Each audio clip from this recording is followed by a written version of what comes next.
오늘 말씀은 우리에게 광야가 필요한 이유, 우리에게 광야가 필요한 이유에 대해서 이 본문을 가지고 말씀을 나누고자 합니다. 신앙인에게 광야라는 것, 광야 익숙합니다. 아주 낯설지는 않아요. 우리가 병들어 고통당할 때 광야 지나고 있다.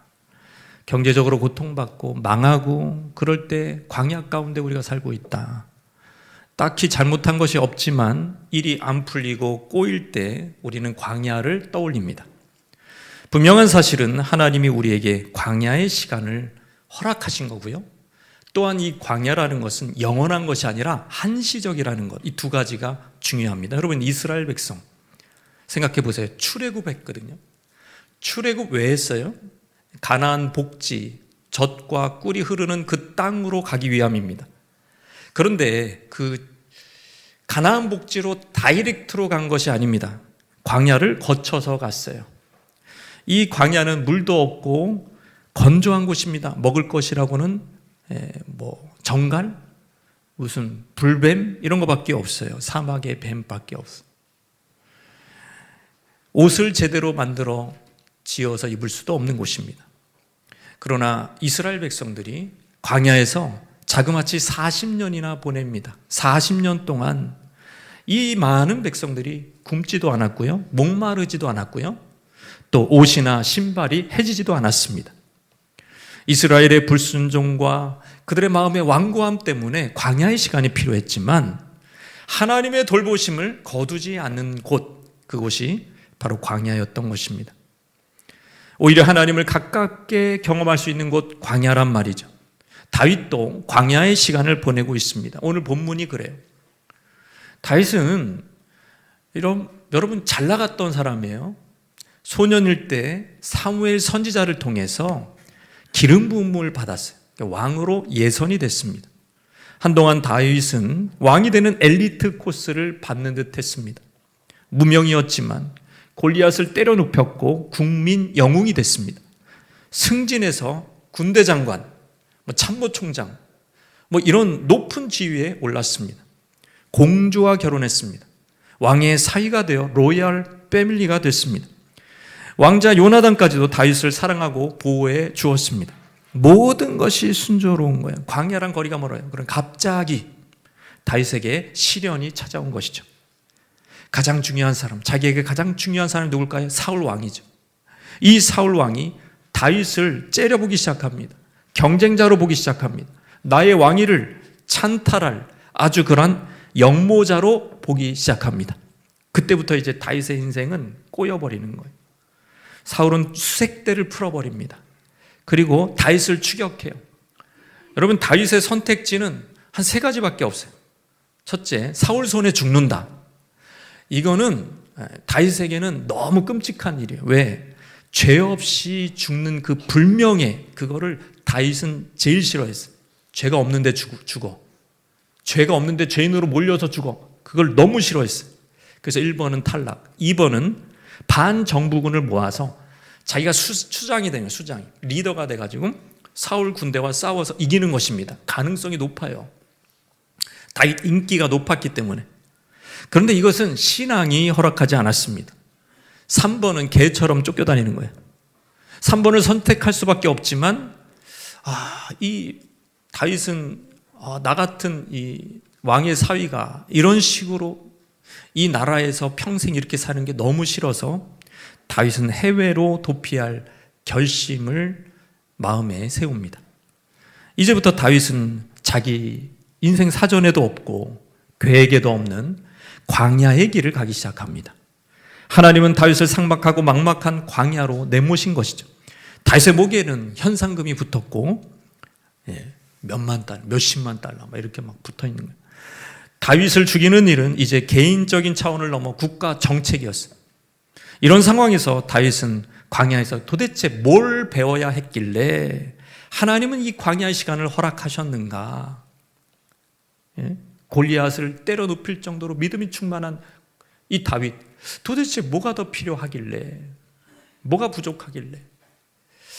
과거 이스라엘 조상들에게 광야는 믿음을 연단시키는 장소였습니다. 마찬가지로 다윗 역시 이 광야의 시간을 통해서 하나님의 마음에 합한 자로, 왕의 기름 부으심에 걸맞는 자로, 그러한 실력과 인격을 갖춘 자로 빚어가는 곳, 그것이 광야였다. 그렇다면 사랑하는 성도 여러분, 우리 인생에서 광야가 필요한 이유는 무엇입니까? 우리 인생에서 광야가 필요한 이유는 무엇입니까? 따라하시겠습니다. 하나님만 의지하는 훈련이 필요하기 때문.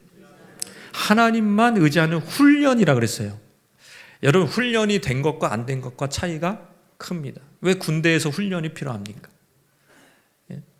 항시 언제든지 전쟁이 났을 때 군인으로서 그러한 자세를 갖추기 위함 아닙니까? 훈련이 안 됐다라는 것은 그냥 한두 번 하고 항시 안 됐다는 거예요. 결국 하나님을 의지하는 다윗, 하나님을 의지하기 때문에 골리앗을 때려 눕혔겠죠. 그러나 하나님을 의지하는 것이 다윗의 삶 속에서 항시 어떤 상황 속에서 되는 것은 아니었어요.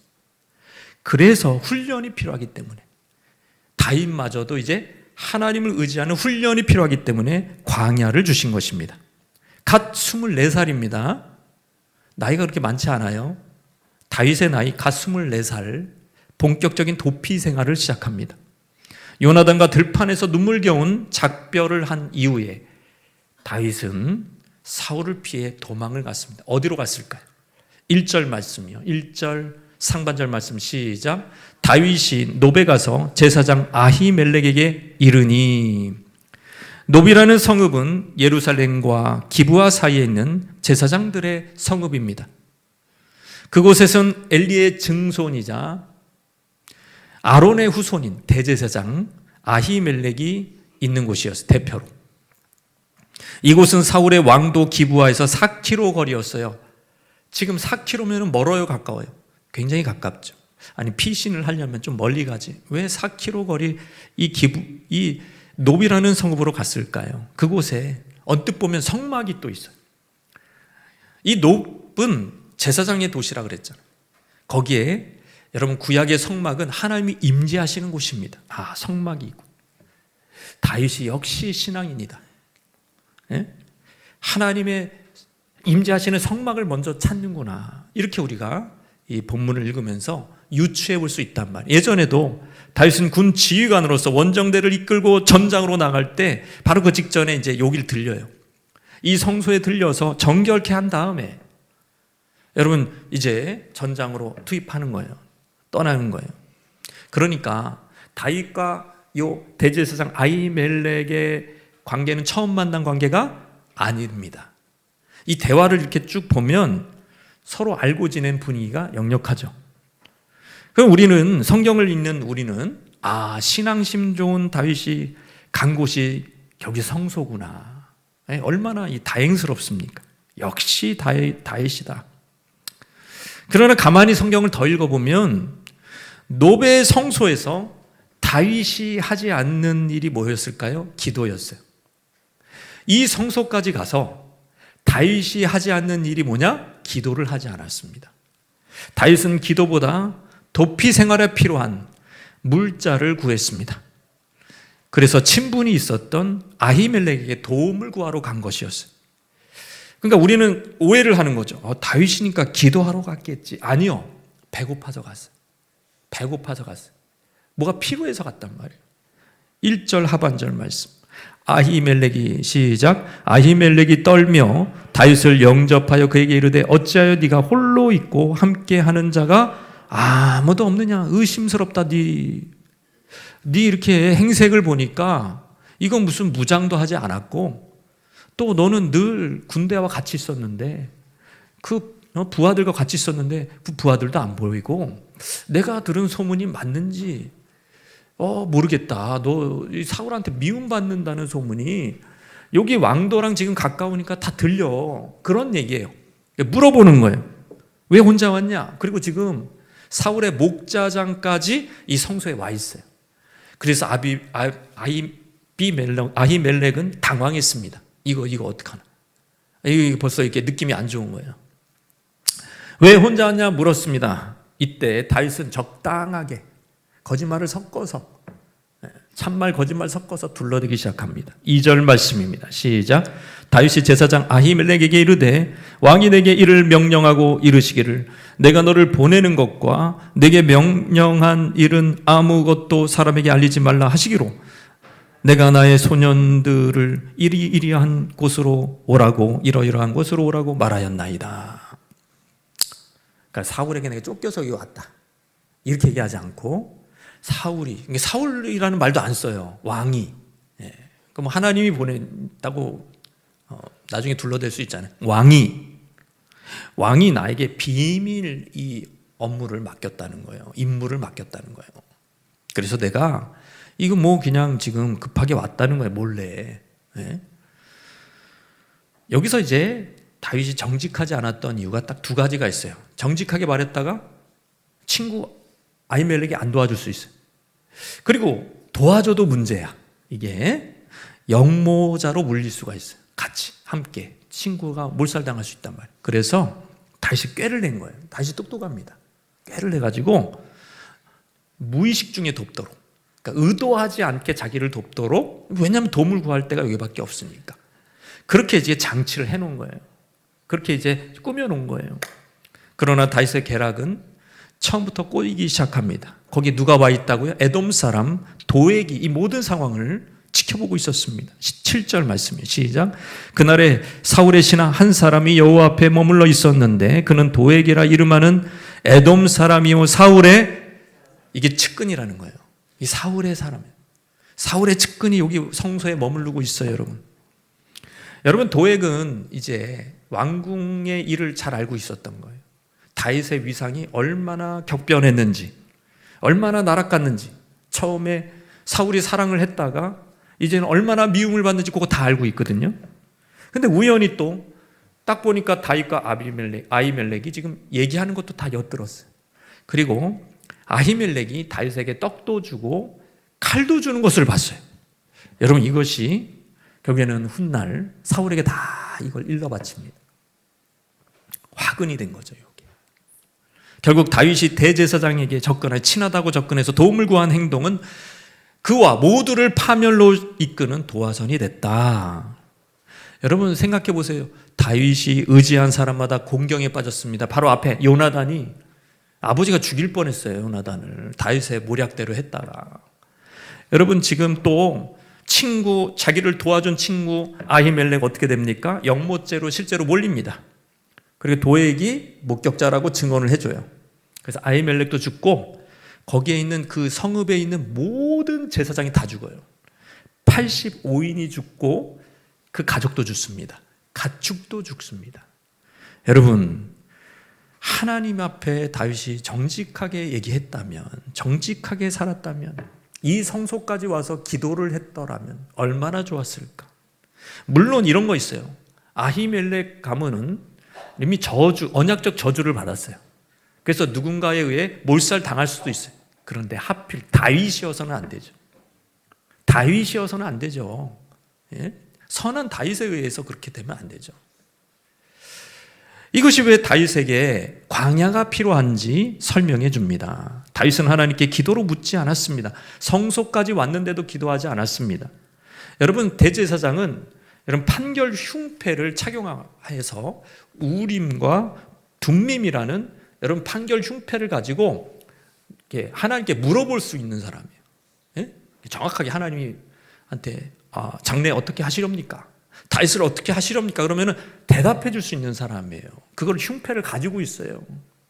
그 친구를 바로 앞에 두고 다윗은 그런 얘기가 없어요.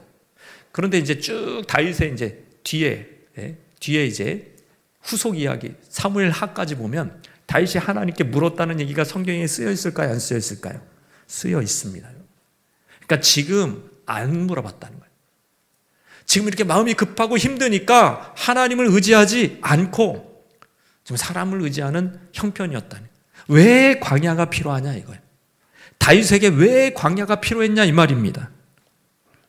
광야의 시간을 통해서 훗날 다윗은 깨닫습니다. 나를 기가 막힌 수렁에서 구원해 주실 분은 사람이 아니라 하나님이다.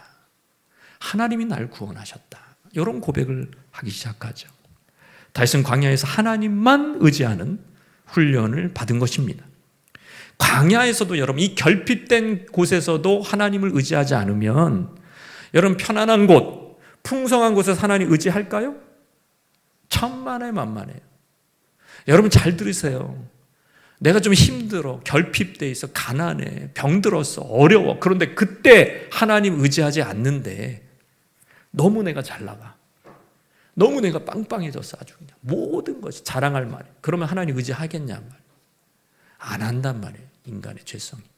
그래서 우리는 광야에서 이 결핍된 중에서 하나님을 의지하는 훈련, 그래서 훈련이 돼서 때를 얻든지 못 얻든지, 전도만 하는 게 때를 얻든지 못 얻든지 하나님만 의지하는 그러한 성품으로, 신앙으로 굳어져야 될 줄로 믿습니다. 두 번째, 우리 인생에서 광야가 필요한 이유는 무엇입니까? 따라하시겠습니다. 하나님의 공급을 경험해야 하기 때문에. 근데 왜 광야에서 하나님의 공급을 경험해야 돼요? 풍성한 중에서 하나님의 공급을 경험하면 그게 하나님의 공급인지, 내가 잘나서 그런 건지, 아니 부모 잘 만나서 그런 건지 알 길이 없다 이 말이에요. 하나님께 영광이 되지 않습니다. 풍성한 중에 하나님의 공급은요, 하나님께 영광이 되지 막 찬양이 나오지 않아요. 그런데 아무것도 없는 광야에서 하나님의 공급을, 하나님의 축복을 경험하면 이거 하나님이 하신 거다, 이게 100% 확신이. 그래서 믿음이 세지게 돼요. 믿음이 생기게 돼요. 이런 차원입니다. 지금 다윗의 부족한 인격에도 불구하고 하나님은 여전히 다윗과 함께 하시는, 광야에서도 함께 하시고 쫓기는 중에도 함께 하시는 거예요. 망했어요. 사울 때문에. 다윗은 완전히 망했거든요. 망했어도 하나님이 함께 하시는 거예요. 그 증거가 하나님의 공급하심에 있어요. 하나님이 적시에 공급을 해주십니다. 다윗은 지금 배가 고파서 온 거예요. 너무 지금 왜 배고플까요? 자, 3절 4절. 배가 고픕니다. 자, 시작. 이제 당신의 수중에 무엇이 있나이까? 떡 5덩이나 무엇이나 있는 대로 내 손에 주소서 하니, 제사장이 다윗에게 대답하여 이르되 보통 떡은 내 수중에 없으나 거룩한 떡은 있나니 그 소녀들이 여자를 가까이만 하지 아니하였으면 주리라 하는지라. 지금 다윗의 말이 굉장히 다급하잖아요. 떡 5덩이 불렀다가 느낌 안 좋으니까 이제 아무거나 주소서. 여러분, 들판에 이렇게 요나단하고 만나기로 약속하고 사흘을 숨어 있었습니다. 그러니까 사흘 동안 굶었어요. 다윗은 굶주렸어요. 3일 굶어봐요. 힘들지 않겠습니까? 절실한 거예요. 먹을 것이 절실한 거예요. 이제 도망갈 힘도 없는 거예요. 아히멜렉이 대답합니다. 떡은 없어. 그런데 뭐 한 가지, 거룩한 떡만 있거든. 거룩한 떡이 뭘까요? 그건 뭐냐면 하나님께 바친 떡이에요. 레위기 법에 의하면 여러분 성소가 있어요. 성소. 그 안에 지성소가 있는데 성소에는 떡상이 있습니다. 떡상이 있고 거기에 12개의 진설병을 놓습니다. 그거를 일주일 동안 안식일에 이렇게 더운 떡을 거기 다 들여다 놓고 일주일 후에는 물려내요. 그러니까 폐기를 한단 말이에요. 근데 폐기를 쓰레기통에 하는 게 아니라 제사장 아론과 그 후손들이 그걸 먹는 거예요. 제사장만 먹는 겁니다. 이 폐기된 떡. 일주일마다 12개가 나오는 거죠. 그게 있다는 거예요. 그래서 이제 조건을 하나 달아요. 내가 먹을 걸 주는 거죠. 친구니까. 근데 네가 성결하기만 하면 줄게, 이렇게 얘기합니다. 다윗은 내가 성결하고 말고 나와 함께한 소년들도 그릇이 다 성결해. 여자를 가까이 하지 않았어. 3일이나 뭐 이런 얘기를 합니다. 21장 6절 말씀 읽겠습니다. 제사장이 그 거룩한 떡을 주었으니 거기는 진설병 곧 여호와 앞에서 물려낸 떡밖에 없었습니다. 이 떡은 더운 떡을 드리는 날에 물려낸 것이니라. 참고로 말씀드리면 이 떡이요, 인절미 생각하시면 안 돼요. 요만한 인절미 생각하시면 안 된다고요. 이 떡이 그냥 사람 얼굴만한, 얼굴보다 더 클 수도 있어요.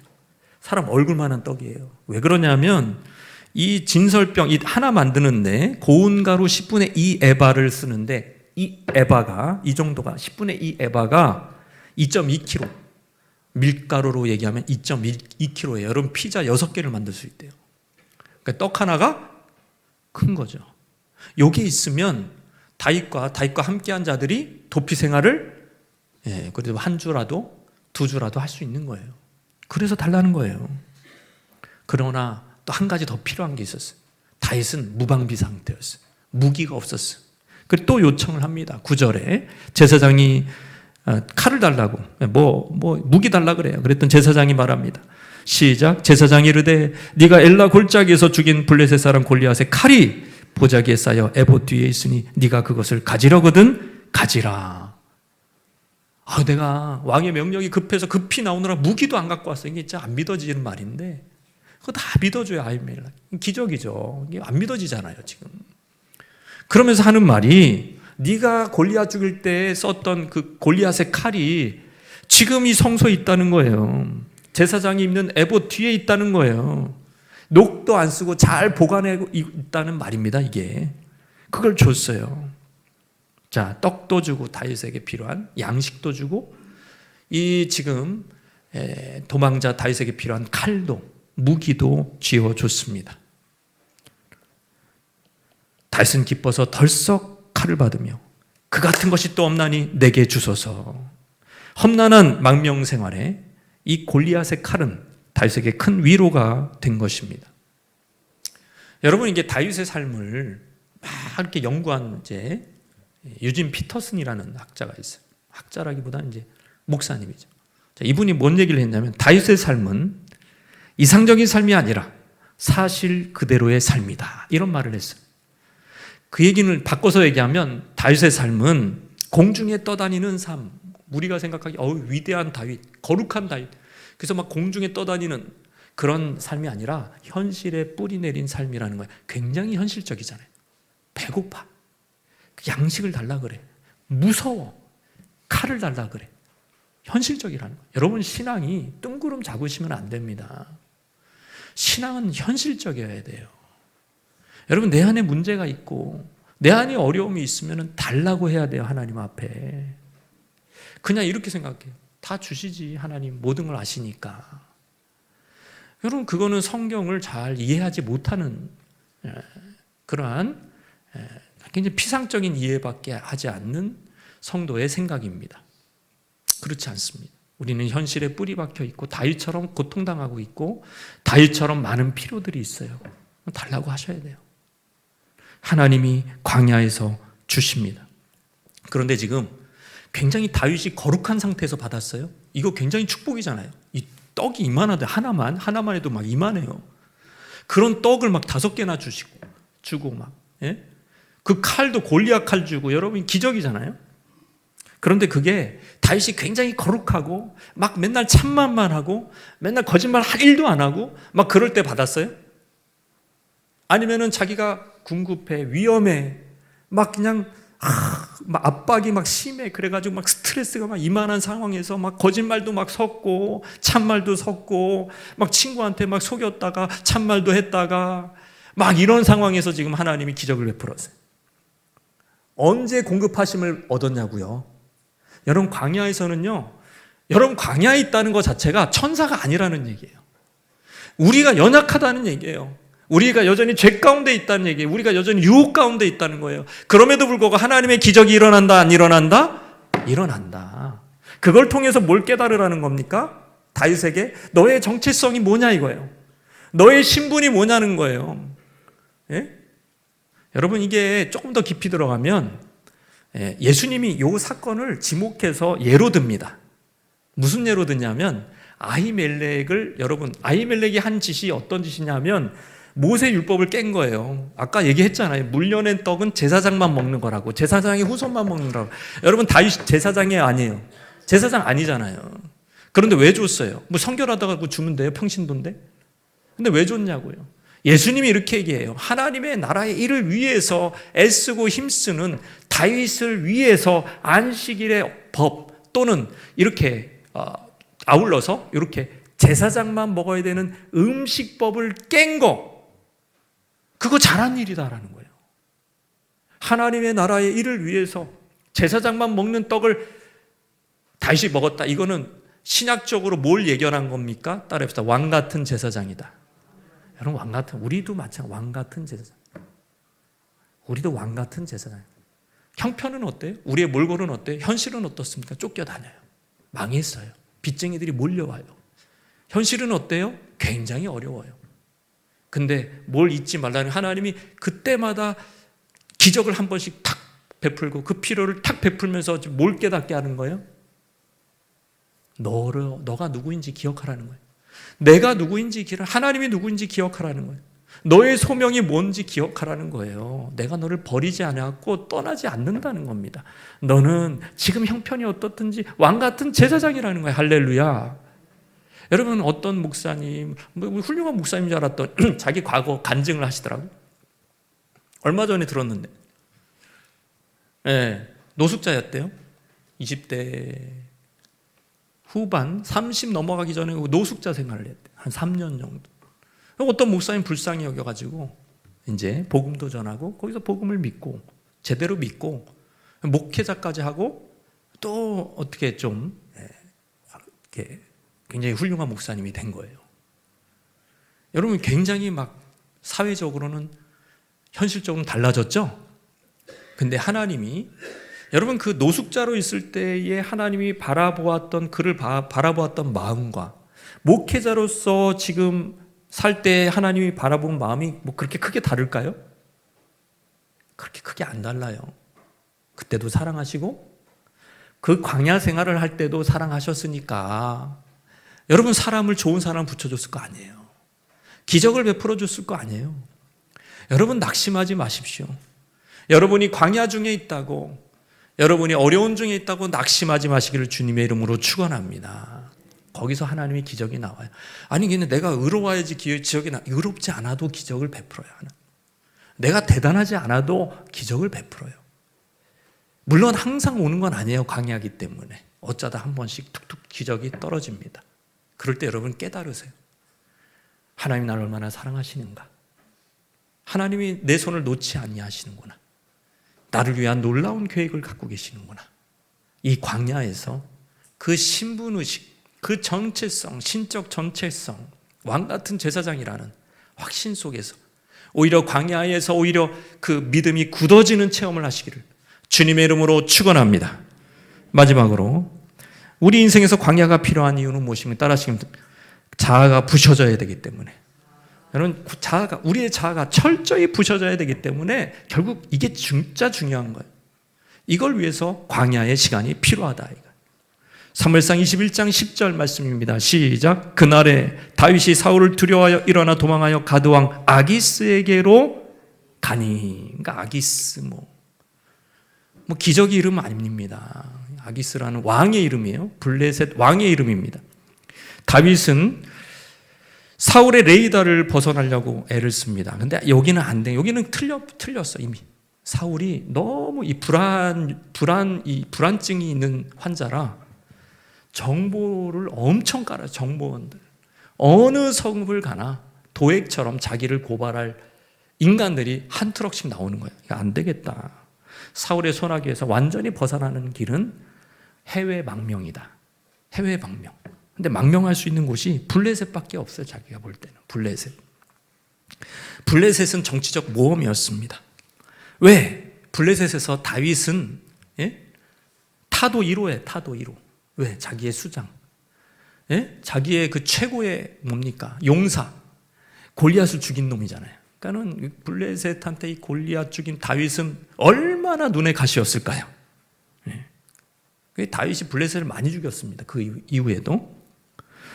그럼에도 불구하고 블레셋을 택한 이유가 뭡니까? 블레셋으로 가서 내가 그 왕도 가드에 가서, 가드로 가려면은요 막 달려다가 엘라 골짜기를 지나는데, 엘라 골짜기가 자기가 거기 골리앗을 때려 눕힌 곳입니다. 거기를 지나서 가야 돼. 그러면서 다윗은 계속 생각한 게 있었어요. 뭘 생각하면서 블레셋으로 갔을까요? 그래도 거기가 낫다. 이런 생각을 하시면 돼요. 여러분, 이런 정치적인 것, 역학적인 것, 예를 들어서 구소련에서 유능한 KGB 요원이 망명을 미국으로 해. 그럼 받아줄까요? 안 받아줄까요? 받아주죠. KGB 요원을 왜 안 받아줘요? 아니, 왜 이렇게 티카타카가 안 돼? KGB 요원을 받아주죠. 왜 받아줘요? 정보를 다 뺄 수 있잖아요. 다윗은 왕의 사위니까 궁궐이나 뭐 어떤 전략이나 무기고나 이런 거 다 알아요, 몰라요? 다 알죠. 그거 빼먹으면 되잖아요. 그거 생각하고 간 거예요. 다윗이 똑똑하다니까요. 그런 모험이 있긴 있죠. 자, 그런데 이 똑똑한 인간적 계획이 어떻게 됐는지 보십시오. 어떻게 됐는지 무참히 깨집니다. 무참히 깨져요. 보십시오. 사무엘상 21장 11절 시작. 아기스의 신하들이 아기스에게 말하되 이는 그 땅의 왕 다윗이 아니니까. 이것도 이상한 말이죠. 왕이 아니잖아요. 실세라는 거예요. 그들은 다윗이 실세로 보고 있어요. 사울을 바지사장으로 보고 있어요. 시작. 무리가 춤추며 이 사람의 일을 노래하여 이르되 사울이 죽은 자는 천천히요 다윗은 만만히로다 하지 아니하나이까. 큰일 난 놈이다 저놈. 왕이시여 정신 차리세요, 뭐 이런 의미예요. 지금 이 사람 아직도 지금 사울은 천천 다윗은 만만, 지금 춤과 노래가 아직도 이스라엘에 유행하고 있어요. 우리의 원수라고요. 지금 무슨 망명이에요. 망명은. 다윗은 내심 아기스 왕까지 가서 앞에까지 가서 내가 망명 신청하면 나를 딱 보호해주고 집도 주고 차도 주고 나를 안전하게 지금 하겠구나, 이런 꿈을 꾸고 있다가 지금 눈앞에서 지금 왕과 신하가 오가는 대화를 보고 지금 왕이 당황하면서 낯빛이 변하는 걸 보면서 다윗은 놀라는 거야. 이게 맥이 툭 풀어지는 거야. 와, 큰일 났다 지금. 큰일 났다. 다시 지금 실시간으로 지금 이 상황을 보면서 놀란 거예요. 여러분, 이게 다윗이 두려워하지 않는 사람입니다. 골리앗도 안 두려워했는데 뭐라고 나오는지 12절 13절 마지막으로 보십시오. 다윗이 이 말을 그의 마음에 두고 가드왕 아기스를 심히 두려워하여 그들 앞에서 이제 어떻게 그 두려워해서 이제 갑자기 전략을 수정해요. 2초 만에 전략을 수정해요. 2초 만에 어떻게 수정했습니까? 13절에 그들 앞에서 그 행동을 변하여 미친 채 하고 대문짝에 끄적거리며 침을 수염에 흘리매. 이게 다윗입니다. 다윗이 정신을 차린 거예요. 내가 잘못했구나. 나의 계획이 수포로 돌아갔구나. 나는 이 망명 계획이 100% 나는 맞는 줄 알았는데 이게 안 됐구나. 이게 지금 어디서부터 잘못됐을까요? 그러니까 왜 다윗은 계속 광야 생활을 하고 있죠? 성소에서 안 물어봤잖아요. 성소에서 안 물어봤어요. 거기 아히멜렉이 다 지금 에봇과 지금 판결 흉패 얼마든지 가지고 답을 줄 수 있었는데 안 물어봤잖아요. 왜? 물어보라마나 이게 확신. 자기 이거밖에, 인간적인 생각으로 이거밖에 없는 거예요. 블레셋으로 갈 밖에 없는, 거기서 피하는 방법밖에 없는 인간적인 생각이 앞선 겁니다. 그래서 광야가 필요한 거예요. 내 생각이 앞서요, 항상. 하나님이 우리에게 광야를 주신 이유는 내 생각이 앞선다니까. 하나님의 말씀보다, 하나님의 음성보다 내 생각이 항상 앞에 가요. 그럼 하나님이 이렇게 광야에서 훈련을 시키세요. 망하잖아요. 자기가 만났던 사람도 망했고, 자기가 지금 최고라고 생각한 그 묘수가 지금 완전히 탈락됐어요. 완전히 실패였어요, 여러분. 다윗이 지금 기가 막혀. 지금 어떻게 해야 되나. 다윗은 깨달았습니다. 내가 지금 왕처럼, 지금 다윗은요 골리앗의 칼을 딱 가지고 왕처럼 지금 이렇게 군대 장관처럼 보이려고 애를 썼었어요. 늠름하게 딱 이렇게 딱 어깨에 가빠 힘주고 막 이러고 있었어요. 근데 이건 이런 식으로 비춰주면 안 되겠구나. 내가 왕같이 비춰주면 더 큰, 이건 독이구나. 나는 미친놈처럼 비춰줘야 되겠구나. 그러면서 이제 침을 이렇게 흘리기 전 얼굴이 찌그러지면서 말을 흐리면서 눈동자가 풀려 갑자기 연기를 하기 시작한. 여러분, 다윗이 이런 짓 하기 싫어가지고 여기까지 온 거거든요. 개처럼 쫓기기, 국내에서 개처럼 쫓기기 싫어. 내가 그래도 사위인데, 내가 그래도 어떤 사람인데 내가 지금 창피하게 지금 내가 베들레헴에서 무리 동네 창피하고 가족 창피하고, 그래서 여기 온 거거든요. 명예를 중요하게 생각한 사람. 다윗은 명예를 중요하게 생각하는 사람. 근데 지금 어떻게 하고 있어요? 다 던져. 내가 그나마 붙들었던 그 명예까지도 다 이 광야에서 던지는 겁니다. 쓰레기통에 버려요. 내가 이렇게 중요하게 생각한 걸. 거기서 다윗은 밑바닥을 치는 겁니다. 자기의 바닥을 보는 거예요. 고대인들은 미친 사람을 보면 미신적인 두려움 때문에 접근을 꺼렸답니다.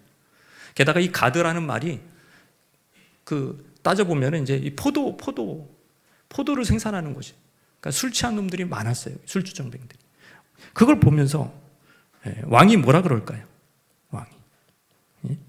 다윗이 대문이나 끄적끄적거리는 침 흘리면서 이 미친놈 된 걸 보면서 왕이 뭐라 그러죠? 화를 냅니다. 내게 미치광이가 부족하여서 너희가 이 자를 데려다가 내 앞에 미친 짓을 하게 하겠느냐. 밑바닥까지 떨어져서 다윗은 지하실까지 낮아졌습니다. 한때 국민 영웅으로 왕의 사위로 공주와 왕자의 사랑을 받는 자가 되었다가 이제는 미친놈이 되어야. 그래도 다윗은 살아야 되는 거예요. 여러분, 원문을 연구한 학자들에 의하면요, 블레셋이 잡으려고 그랬대요. 블레셋 방백들이 잡으려고 그랬대요. 그게 번역이 잘 안 돼 있지만 손으로 잡으려고 그랬대요. 그때 미친 척 하는 거예요. 빠져나가려고. 왜? 하나님의 말씀은 내가 살아야 되니까. 지금 명예롭게 이렇게 할 수가 없어. 내가 살아. 명예롭지 않아도, 미친놈 되더라도, 그런 연기하더라도 난 살아야 돼. 난 왕으로 기름 부음 받았기 때문에 하나님의 소명을 받들어야 돼. 그래서 미친놈 되기로 한 겁니다. 인생의 가장 낮은 곳으로 다윗이 떨어지는 순간입니다. 다윗의 인생에서 거기가 최고로 낮은 점이에요. 그렇게 낮은 점이 없어요. 자기를 부인하고 하나님의 뜻 앞에 이거라도 해야 살아남으니까, 이 짓이라도 해야 살아남으니까 그러고 있는 거예요. 여러분은 그런 일이 없습니까? 인생의 낮아짐을 경험하고 있지는 않습니까? 많은 사람이 거기에 반응하지 못해. 다윗처럼 탈바꿈하지 못해. 그래도 내가 천부장인데, 내가 어떤 사람인데, 내가 과거에 어떤 사람이었는데 이러면서 이러고 있다가 또 기회를 놓쳐버려. 다윗은 마지막의 순간에 깨달은 거예요. 내가 이런 명예를 붙들 때가 아니구나. 그냥 미친놈 되자. 그게 다윗입니다. 다윗이 잘한 거죠. 광야는 겸손을 배우는 곳입니다. 하나님이 사랑하신 다윗이 경험한 광야를 보십시오. 그 밑바닥을 드러내고 시퍼렇게 살아있는 자, 높임받고 싶은 자, 난 멋진 사람이 되고 싶은 자, 그거를 다 깨버려. 하나님이 낮추시면 난 아무것도 아니구나. 거기서 깨닫습니다. 그동안 내가 잘 산 것은 하나님의 은혜였지 내 잘남이 아니었구나. 나를 안전하게 지켜준 결정적인 요소가 내 똑똑함이 아니었구나. 주님의 선하심이었구나. 광야에서 밑바닥이 드러날 때 우리는 이제 드디어 우리 속에 뭐가 있는지 알게 됩니다. 정말 하나님을 의지했나? 사람을 의지했나? 돈을 의지했나? 정말 하나님을 사랑했던가? 세상을 사랑했던가? 나를 사랑했던가? 다 광야에서 드러나게 돼요. 그때 다윗은 고백합니다. 고난당하기 전에는 내가 그릇 행하였더니. 계속 거짓말했잖아요. 다윗도. 고난당하기 전까지는 계속 그릇 행하였더니 고난당한 것이 내게 유익이라. 이로 말미암아 내가 주의 율례를 배웠느니라. 광야의 고난은 저와 여러분을 따라해보시다. 나는 죽고 예수로 산다. 결국 내가 죽고 예수로 살게 합니다. 그것이 광야입니다. 이제는 예수를 자랑하고 예수만 드러내는 자로 저와 여러분을 변화시키려고 광야의 시간을 주실 때 여러분 거기서 무너지지 마시고, 거기서 낙심하지 마시고, 거기서 또 자존심 세우느라고 뻗팅기지 마시고 그냥 소재처럼 여러분을 가로로 들여서 여기에는 예수님 만나시고 예수님의 영광을 위해서 평생 드릴 수 있는 저와 여러분 되시기를 주님의 이름으로 축원합니다.